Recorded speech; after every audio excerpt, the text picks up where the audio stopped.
앤 공주는 순전히 법적인 힘을 이용해 카밀라 여왕을 샌드링검 영지에서 내쫓았습니다. 극적인 언쟁이나 국빈 만찬에서의 사소한 모욕은 없었습니다. 대신 검은색 SUV 세대가 노리치에 있는 영지 입구에 나타났습니다. 2026년 4월 4일 오전 9시 15분 정각에 도착한 차량 안에는 궁궐의 수류탄과 같은 충격을 줄 문서를 들고 있는 고위 변호사들이 타고 있었습니다. 앤 공주는 단순히 형식적인 항의를 제기한 것이 아닙니다. 그녀는 웨스트윙 전체를 무력화시켰습니다. 이를 위해 그녀는 왕실 사유지 보호법을 발동했습니다. 이 법적 장치는 유산 관리인이 사유지를 격리할 수 있도록 하며 역사적 가치 보존이 위협받는다고 판단될 경우 자동으로 발효됩니다. 앤 공주는 단순히 앙심을 품은 동생으로서 행동한 것이 아닙니다. 그녀는 고 엘리자베스 여왕의 법적 권한을 행사하고 있는 것입니다. 그 구체적인 사건 하나가 권력 구도를 완전히 바꿔놓았습니다. 카밀라 왕비는 웨스트 윙을 대대적으로 개조할 계획이었습니다. 그 공간을 클로벌 본부로 탈바꿈시키고 싶어 했죠. 이는 그녀의 현대화 프로젝트의 핵심이었습니다. 시공업자들은 건물에 들어가기 위해 대기하고 있었는데 앤 공주의 법률팀에서 보낸 서면 통지서 한 통으로 즉시 제지당했습니다. 이 격렬한 갈등의 중심에는 배기호실이 있습니다. 대중에게는 그저 파란색 응접실로 알려져 있지만 왕실 가족에게는 엄청난 역사적 의미를 지닌 공간입니다. 엘리자베스 여왕이 생애 마지막 순간을 조용히 보내며 국정 문서를 승인했던 곳이기 때문입니다. 앤 공주에게 이 방은 단순한 사무 공간이 아닙니다. 누구도 지울 수 없는 소중한 추억이 깃든 곳입니다. 문 앞에서의 대치는 놀라울 정도로 냉랭했다. 고위 관리인은 앤의 변호사에게 누가 봉쇄를 승인했는지 물었다. 변호사는 고 여왕의 유언에 따라 행동하고 있다고 답했다.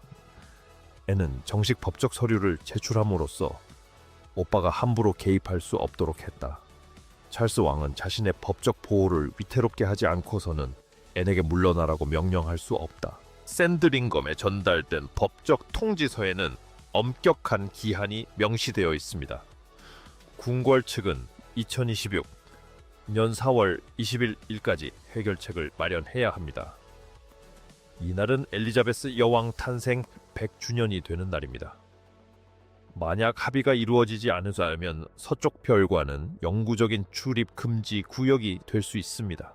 현재 궁궐 내부는 완전히 마비된 상태입니다. 카밀라 왕비는 클래런스 하우스에 있을 때 이 소식을 들었습니다. 소식통에 따르면 그녀의 반응은 순수한 분노와 불신이었다고 합니다. 그녀는 수년간 공들여 공적 영향력을 쌓아왔습니다. 신우이에 의해 남편의 저택 출입이 금지된 것은 극심한 굴욕입니다. 하지만 이러한 극단적인 법적 조치의 시기는 우연이 아닙니다. 이 모든 것은 최근 배기호실에서 사라진 물건과 관련이 있습니다. 이번 긴급 조치에 대해 이해하려면 몇 년 전으로 거슬러 올라가야 합니다. 이는 앤 공주의 갑작스러운 충동적인 결정이 아니었습니다. 2024년 9월부터 시작된 치밀하게 계획된 방어적 조치였습니다. 벨모럴에서 열린 모임에서 카밀라 왕비는 고 여왕의 오랜 참모진을 교체하고 자신만의 현대적인 행정팀을 구성하자고 제안했습니다. 앤 공주는 회의 내내 침묵을 지켰지만 곧바로 왕실 재산에 대한 감사를 지시했습니다. 갈등은 결국 2025년 12월 공개적으로 폭발했다. 클래런스 하우스에서 고 여왕의 개인 서신을 둘러싸고 격렬한 논쟁이 벌어졌다. 카밀라는 새롭게 간소화된 사무실 구조에 맞춰 서신들을 옮기기를 원했지만 앤 여왕은 그 서신들은 역사에 속한 것이지 언론 담당 부서에 속한 것이 아니라고 단호하게 거부했다. 이 논쟁으로 앤 여왕은 샌드링검 소장품 전체 목록을 요구하게 되었다. 2026년 2월 윈저 기록 보관소 점검 과정에서 상황이 극적으로 악화되었습니다. 큐레이터들은 디지털 장부에서 엄청난 불일치를 발견했습니다. 전설적인 블라디미르 티아라를 포함한 세 점의 상징적인 보석이 옮겨져 영구 소장품에서 개인 대여품으로 재분류된 것입니다. 이제 이 보석들은 여왕의 전용 소장품으로 지정되었습니다. 앤 공주에게 그 발견은 넘을 수 없는 선을 넘는 것이었습니다. 가문의 유산이 단순히 새로운 방으로 옮겨지는 것에 그치지 않았습니다. 그것은 근본적으로 제정이 되고 주장되는 것이었습니다. 한 달 후 카밀라 왕비는 웨스트 윙의 디지털 보안 잠금 장치를 교체하라고 명령했습니다. 그녀는 감시받지 않는 사적인 출입을 원했습니다. 불과 4시간 만에 앤 공주의 변호사들은 잠금 장치 교체를 완전히 중단시키기 위한 긴급 가처분 신청을 제기했습니다. 해당 구역 전체가 법적 격리 조치에 들어갔고 그 조치는 오늘날까지 이어지고 있습니다. 버킹엄 궁전은 현재 모든 정보가 차단된 상태로 운영되고 있습니다. 모든 고위 직원들은 엄격한 비밀 유지 계약서에 서명했습니다. 찰스 왕세자는 고립된 채 아내와 여동생 사이에서 어려운 선택에 직면해 있습니다. 왕세자비는 자신의 왕실을 관리할 기본적인 권리를 요구하고 있습니다. 반면 여동생은 왕세자비의 재산권을 박탈할 수 있는 법적 소송 서류를 가지고 있습니다. 앤 공주가 여기서 사용한 전략은 헌법학의 정수를 보여주는 사례입니다. 그녀는 세부 조항을 장악한 사람이 진정한 협상력을 가진다는 것을 증명했습니다. 그녀는 내부 관계자들이 철의 방패라고 부르는 3단계 메커니즘을 활용했습니다. 첫째, 그녀는 평생 동안 유산 관리인으로서의 역할을 발동했습니다. 영국 부동산법은 그녀의 행위를 고인이 된 군주의 직접적인 유언으로 인정합니다. 둘째, 그녀는 신탁 증서에 숨겨진 발동 조건을 이용했습니다. 파란색 응접실은 공식적으로 보호 대상 문화재로 지정되어 있습니다. 만장일치 동의 없이 구조를 변경하려는 시도는 자동으로 사용 정지를 유발합니다. 카밀라가 개조를 지시했을 때 그녀는 자신도 모르게 미리 설정된 법적 경보를 울린 것입니다. 방을 현대화하려 했다는 단순한 행위 자체가 그녀가 사용 정지를 당하게 된 결정적인 이유였습니다. 마지막 단계는 시스템에 내재된 궁극적인 법적 무효화 장치입니다. 샌드링검은 사유재산이지 국가 소유 자산이 아닙니다. 왕실 사유재산에 관한 유언 집행자의 지시는 현 군주의 권한보다 우선합니다. 이는 이전 왕조의 역사를 보호하기 위해 마련된 오래된 법적 방어벽입니다. 카밀라의 찾기는 그녀에게 사회적 영향력을 부여하지만 서면으로 작성된 법적 유언을 무효화할 수는 없습니다. 이 법적 함정의 현실적인 결과는 4월 5일에 여실히 드러났습니다. 디지털 시스템 마비로 샌드링검 서버 네트워크가 완전히 초기화되었고 카밀라 측에 발급된 모든 생체 인식 프로필과 출입 코드가 즉시 취소되었습니다. 계약업체 직원들은 건물에 도착했지만 보안 검색이 거부되는 상황에 직면했습니다. 그들은 왕실 소유지에 서 있었지만 법적으로는 무단 침입이었던 것입니다. 물리적인 문은 굳게 닫혀 있지만 정치적인 상황은 완전히 뒤집히고 있습니다. 앤 공주는 어머니 엘리자베스 여왕의 가장 사적인 유물에 대한 조사를 확대했습니다. 현재 관심은 위크워사에서 제작한 붉은 가죽 서류 가방에 집중되어 있습니다. 기록 보관소에 따르면 이 가방에는 엘리자베스 여왕의 개인적인 손글씨 일기가 들어 있었습니다. 이 원고들은 결코 대중에게 공개되거나 후계자가 읽을 목적으로 작성된 것이 아니었습니다. 최근 재산 목록 조사에서 이 중요한 가죽 상자는 어디에서도 발견되지 않았습니다.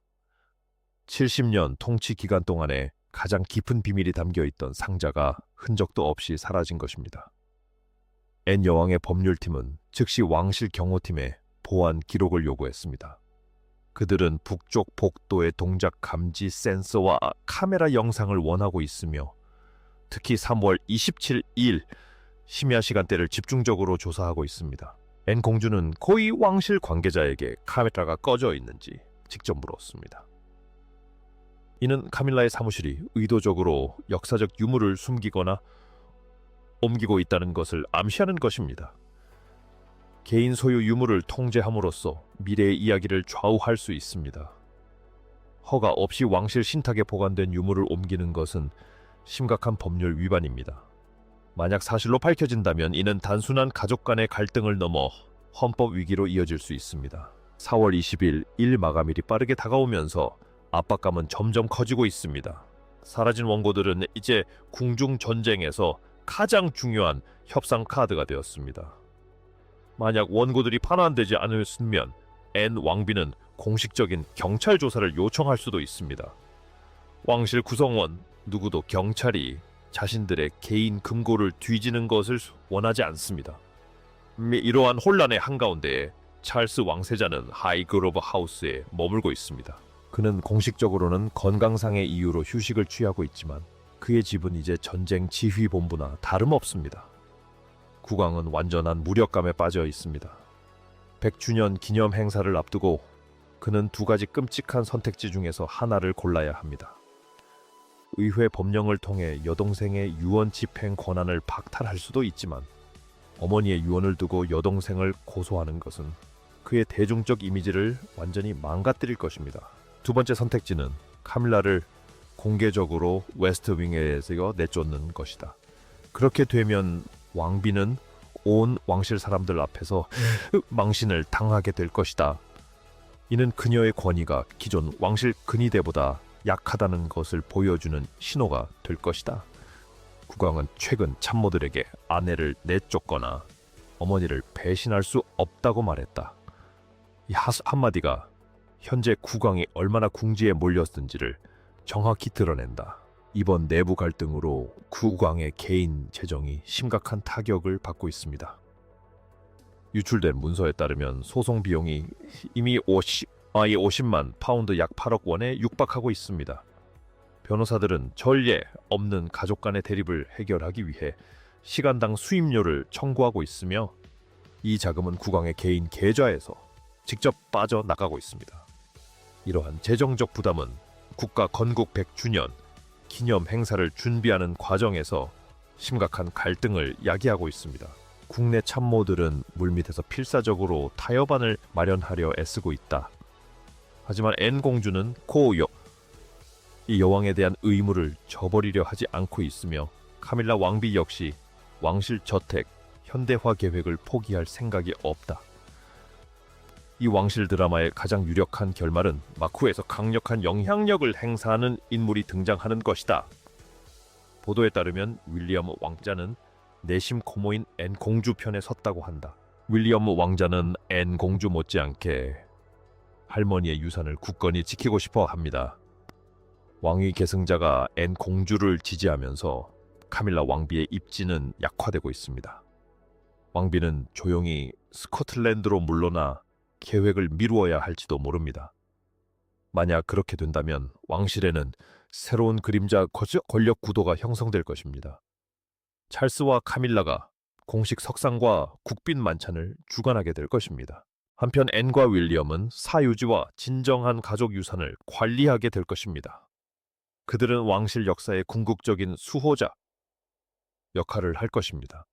하지만 공개된 법적 서류에서 누락된 충격적인 사실이 하나 더 있습니다. 엘리자베스 여왕의 쌈 캐럿, 다이아몬드 약혼 반지도 샌드링검에서 사라진 것입니다. 지 보안 기록에 따르면 자물쇠 분쟁이 발생한 날 밤 금괴 누군가 접근한 것으로 나타났습니다. 한 민간 택배원이 런던의 한 산업용 금고로 소포를 운반하는 모습이 추적되었습니다. 현재 궁궐에서 가장 위험한 질문은 누가 그 금고 열쇠를 가지고 있느냐는 것입니다. 그 답이 밝혀지는 순간 응접실을 둘러싼 다툼은 완전히 사소하게 보일 것입니다. 역사를 둘러싼 이 치열한 싸움은 비밀 통제에 집착하는 군주제의 실체를 드러냅니다. 궁궐 시스템은 종종 엄청난 대가를 치르면서까지 자신들을 보호하도록 설계되었습니다. 진실을 덮으려는 본능은 재산 분쟁을 훨씬 넘어섭니다. 수십 년 동안 침묵의 문화는 보석 분실보다 훨씬 더 어두운 행위들을 은폐해 왔습니다. 앤 공주가 왕실 재산을 법적으로 동결할 수 있도록 허용한 시스템은 결함이 있습니다. 이는 또 다른 왕족이 자신의 직원들을 협박할 수 있도록 허용한 바로 그 시스템과 동일합니다. 이것이 바로 앤드류 왕자를 보좌하는 데 숨겨진 현실로 이어집니다. 세련된 미소 뒤에 숨겨진 전직 궁궐 직원들의 이야기는 전혀 다릅니다. 그들은 사소한 잔혹 행위와 제멋대로인 특권 의식이 만연한 환경을 묘사합니다. 대부분의 사람들은 궁궐 하인들이 조용하고 대리석으로 된 복도를 우아하게 거니는 모습을 상상합니다. 하지만 앤드류 왕자 곁에서 일하는 현실은 깊은 원망으로 가득 차 있었습니다. 폴은 왕자의 개인 시종이었으며 왕자의 방에 딸린 아파트에서 살았습니다. 수년간 폴은 짐을 싸고 모든 요구에 응했습니다. 하지만 내부 관계자들에 따르면 그는 자신의 직책을 몹시 싫어했다고 합니다. 그 불만은 긴 근무 시간 때문이 아니라 왕자의 기이한 행동에서 비롯되었습니다. 앤드루 왕자는 벤딕스라는 이름의 잭 러셀 테리어를 키웠는데 이 개가 밤 일과를 좌지우지했습니다. 때 새벽 2시에 개가 깨어나면 앤드루 왕자는 벨을 눌렀습니다. 폴은 반쯤 잠든 상태로 허겁지겁 달려가 개를 데리고 꽁꽁 얼어붙은 어둠 속으로 나가야 했다. 그는 밤마다 반복되는 일상에 지쳐 담배를 피우며 밖에서 서성거렸다. 경호원들과 자주 마주치곤 했던 그는 공개적으로 분노를 표출했다. 그는 왕자를 믿을 수 없을 정도로 무례하고 요구가 많으며 충격적으로 잔인하다고 묘사했다. 폴은 심지어 왕자가 산에서 떨어져 죽었으면 좋겠다고 씁쓸하게 농담까지 했다. 하지만 앤드류 왕자에 대한 반감은 지친 시종 한 명의 개인적인 불만을 훨씬 넘어섰습니다. 많은 내부 관계자들은 왕자가 평생 동안 아무런 제약 없이 행동해 왔다고 믿었습니다. 직원들은 필립 공이 젊었을 때 그를 엄하게 훈육했어야 했다는 아쉬움을 공공연히 드러냈습니다. 그러나 앤드류 왕자는 여왕의 총애를 받는 누구도 건드릴 수 없는 존재로 여겨졌습니다. 위계질서에 사로잡힌 세상에서 그는 어떤 실질적인 결과도 겪지 않고 보호받았습니다. 궁궐은 엄격한 사회 규범이 있는 고립된 작은 왕국처럼 기능했습니다. 직원들은 고위 관리부터 일반 하인까지 엄격한 계급으로 나뉘어 있었습니다. 하급 직원들은 전자레인지로 든 음식을 먹었지만 고위 관리들은 프랑스식 고급 요리를 즐겼습니다. 이러한 환경에서 충성심은 미덕일 뿐만 아니라 생존 필수 조건이었습니다. 왕실은 대부분의 직원들에게 세상의 전부이자 정체성이 되었습니다. 그처럼 강렬한 충성심 덕분에 누구도 앤드류 왕자에게 감히 이 일을 제기할 수 없었습니다. 경호원들은 그를 어디든 따라다녔지만 절대 질문을 해서는 안 된다는 훈련을 받았습니다.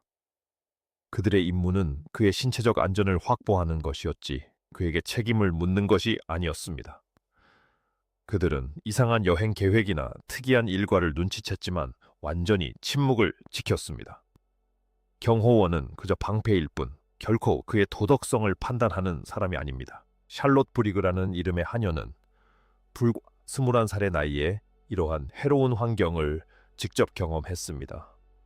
그녀는 궁궐 안에서 존중과 품위를 기대하며 하녀가 되었지만 사소한 실수를 큰 문제로 키우는 성질 급한 남자를 만나게 되었습니다.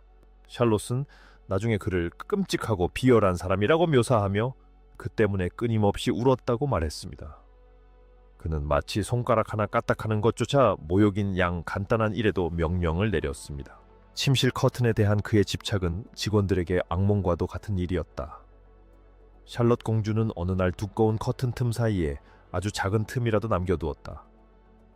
그러자 앤드류 왕자는 사무실에서 뛰쳐나와 그녀에게 엄청난 분노를 담아 고함을 질렀다. 그의 목소리가 복도에 울려 퍼지자 직원들은 공포에 질려 얼어붙었다.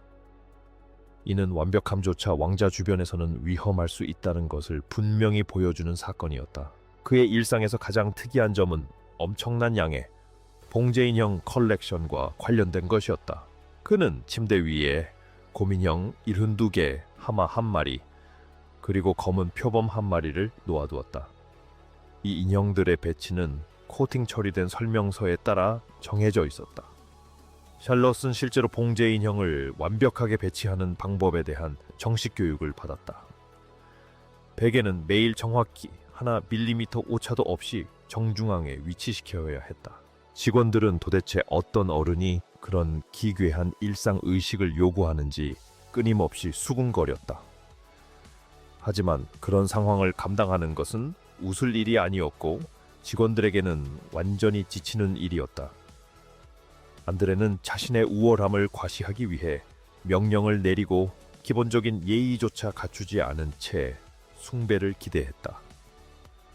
그는 사람들을 깎아내리고 그들의 낮은 신분을 상기시키는 것을 즐기는 듯했다.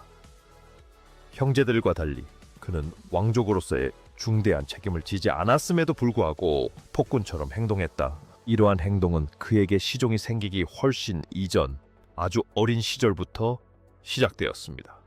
궁궐 관계자들은 어린 앤드류에게서 뭔가 매우 불친절한 면을 발견했습니다. 찰스 왕세자가 책을 읽는 동안 앤드류는 여기저기 돌아다니며 모든 사람의 관심을 요구했습니다. 그는 여왕의 경호원들을 공개적으로 조롱하며 자세를 흐트러뜨리려 했습니다.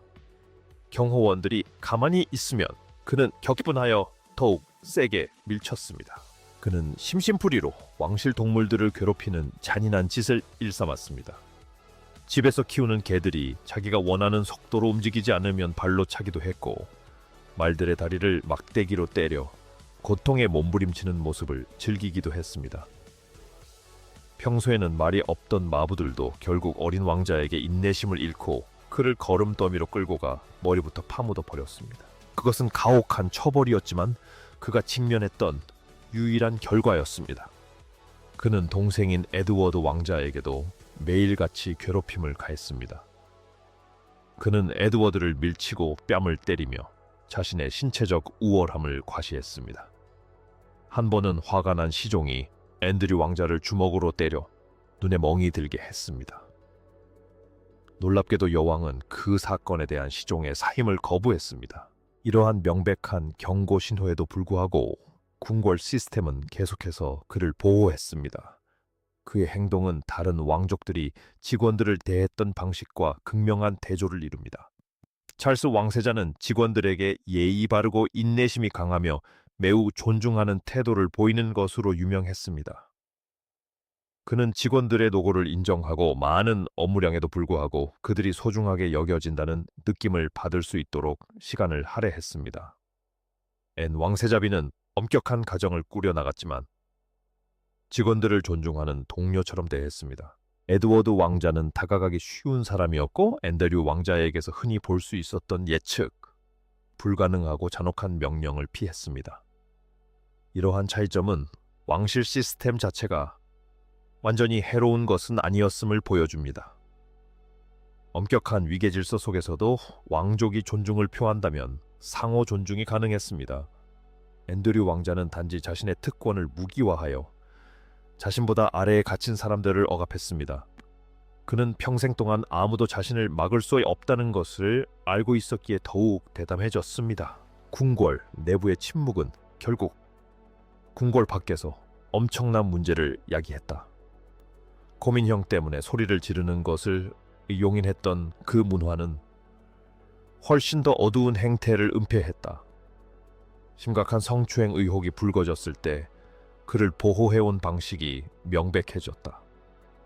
버지니아 지우 프레는 그를 학대 혐의로 고발하며 악명 높은 인물들의 집에서 자행된 강압적인 행위를 자세히 묘사했다. 앤드루는 이러한 주장을 강력히 부인했지만 대중의 감시는 그의 숨겨진 사생활을 폭로했다. 지위부 그리고 깊은 인맥은 그에게 남들이 누리지 못하는 기회를 만들어주었다. 그의 심수를 못 본 척했던 직원들은 그의 사생활도 모른 척하도록 훈련받았다. 나 집과 연금 그리고 신분을 잃을지도 모른다는 두려움 때문에 직원들은 철저히 침묵을 지켰다. 불복종은 즉각적인 해고와 그들이 알고 있던 유일한 삶으로부터의 추방을 의미할 수 있었다. 궁궐은 진실과 책임보다 가족의 대외적 평판을 우선시했다. 궁궐 안에서 벌어진 모든 잔혹한 장난과 고함치는 명령은 위험한 사고방식을 조장했습니다. 그것은 왕자의 욕망이 타인의 안전보다 우선시되는 현실을 만들어냈습니다. 궁궐 안에서 벌어진 일들은 범죄는 아니지만 치명적인 공감 능력의 결여를 드러냅니다. 결과에 대한 책임을 지지 않는 사람은 자신의 특권 의식에 사로잡혀 필연적으로 더 큰 해악을 초래합니다. 왕실의 보호에 대한 집착은 결국 그토록 숨기려 했던 행태를 가능하게 했습니다. 앤 공주가 역사적 문서를 보호하기 위해 방을 봉쇄한 것이든 시종이 한밤중에 벌어진 학대에 대해 침묵을 지킨 것이든 그 핵심은 같습니다. 왕실이라는 시스템은 어떤 희생을 치르더라도 여론을 통제하도록 설계되었습니다. 철문 뒤에 숨겨진 권력은 전적으로 침묵, 순종, 그리고 은밀한 영향력에 달려 있습니다. 왕실의 진정한 유산은 그들이 보존해온 것들만이 아닙니다. 그것은 그들이 세상에 외면하도록 성공적으로 강요해온 모든 것들입니다.